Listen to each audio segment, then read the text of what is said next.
ओम नमश्चंडिकाय। अथ तृतीय अध्याय। सेनापतियों सहित अब महिषासुर का वध है। यानी अब उसका वध कैसे हुआ।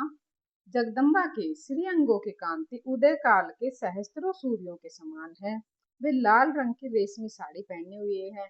उसके गले में मुंडमाला शोभा पा रही है और दोनों स्तनों पर चंदन का लेप लगा हुआ है। रक्तचंदन का लेप लगा हुआ है। वे अपने कर कमलों में जप मालिका, विद्या, अभय तथा वर नामक मुद्राएं धारण की हुई हैं। तीन नेत्रों से सुशोभित मुख अरविंद की बड़ी शोभा हो रही है। उनके मस्तक पर चंद्रमा के साथ ही रतन में मुकुट बंधा है तथा वे कमल के आसन पर विराजमान हैं। ऐसी देवी को मैं भक्ति पूर्वक प्रणाम करती हूँ। ऋषि कहते हैं, दैत्यों की सेना को इस प्रकार तहस महस होते देख महादैत्य सेनापति चिक्षुर क्रोध में भरकर अंबिका देवी से युद्ध करने के लिए आगे बढ़ा। वह असुर रणभूमि में देवी के ऊपर इस प्रकार बाणों की वर्षा करने लगा जैसे बादल मेरुगिरी के शिखर पर पानी की धार बरसा रहा हो। तब देवी ने अपने बाणों से उसके बाण समूह को अनायास ही काट डाला और घोड़ों और सारथियों को भी मार डाला। साथ ही उसके धनुष और अत्यंत ऊंची ध्वजा को भी तत्काल काट गिराया। धनुष कट जाने पर उसके अंगों को अपने बाणों से बीन डाला।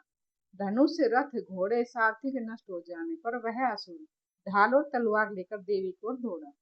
उसने तीखी धार वाली तलवार से सिंह के मस्तक पर चोट करके देवी की बाई भुजा पर बड़े वेग से प्रहार किया। राजन, देवी के वहां पर पहुंचते ही वह तलवार टूट गई और फिर क्रोध में लाल आंखें भर के उस राक्षस ने शूल हाथ में लिया और उसे उस महादैत्य ने भगवती भद्रकाली के ऊपर चलाया। वह शूल आकाश से गिरते हुए सूर्य मंडल की भांति अपने तेज से प्रकाशित हो रहा था। उस शूल को अपनी ओर आते देख देवी ने भी शूल का प्रहार किया। उससे राक्षस के शूल के सैकड़ों टुकड़े हो गए। साथ ही महादैत्य चिक्षुर की धज्जियां उड़ गई और वह प्राणों से हाथ धो बैठा। महिषासुर के सेनापति उस महापराक्रमी चिक्षुर के मारे जाने पर देवताओं को पीड़ा देने वाला चामर हाथी पर चढ़कर आया। उसने भी देवी के ऊपर शक्ति का प्रहार किया, किंतु जगदम्बा ने उसे अपने हुंकार से ही आहत और निष्प्रभ करके तत्काल पृथ्वी पर गिरा दिया। शक्ति टूट कर गिरी हुई देख चामर को बड़ा क्रोध हुआ। अब उसने शूल जलाया, किंतु देवी ने उसे भी अपने बाणों द्वारा काट डाला। इतने में ही देवी का सिंह उछलकर हाथी के मस्तक पर चढ़ बैठा और उस दैत्य के साथ खूब जोर लगाकर बाहु युद्ध करने लगा। वे दोनों लड़ते लड़ते हाथी से पृथ्वी पर आ गए और अत्यंत क्रोध में भरकर एक दूसरे पर बड़े भयंकर प्रहार करते हुए लड़ने लगे। तदंतर सिंह बड़े वेग से आकाश की ओर उछला और उधर से गिरते हुए समय उसने पंजों की मार से चामर का सिर धड़ से अलग कर दिया।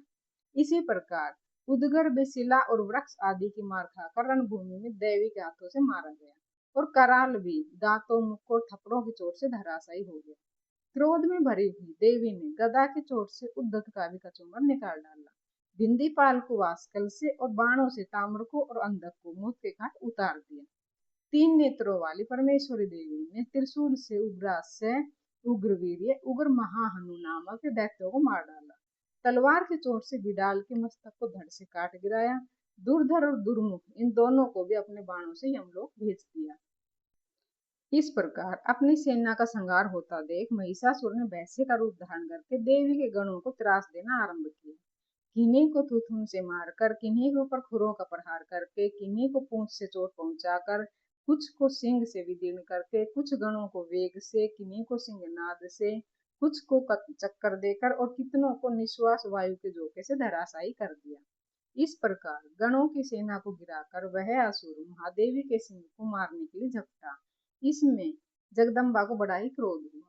उधर पराक्रमी महिषासुर भी क्रोध में भरकर धरती को खुरों से खोदने लगा और अपनी सींग से ऊंचे ऊंचे पर्वतों को उठाकर फेंकने लगा और गरजने लगा।